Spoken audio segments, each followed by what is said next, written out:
I'm now reading about how bizarre and unusual it was to have the defendant pick the numbers out of the tumbler yesterday. And I would admit that I don't know that there's a large number of courts that do that, maybe not any. I do it because of an incident that I had in a case I tried in Racine. Oh, I'm going to say I estimated 20 years ago it could have been less than that. It could have been more. But it was a big case. I think it was a murder case, but I'm not sure. And there was a black defendant, and there were 13 jurors, one of whom was black. And when the clerk, the government official, drew the name out of the tumbler, it was a black, the only black.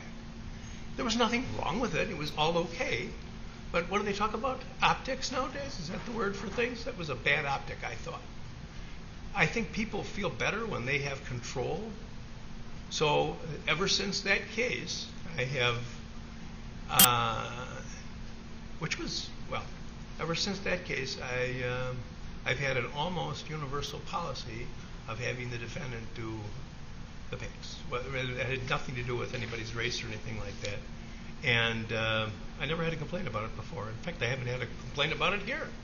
But some people seem to be dissatisfied with that, and people who want to undermine the result of the trial. So that's today's statement on that subject.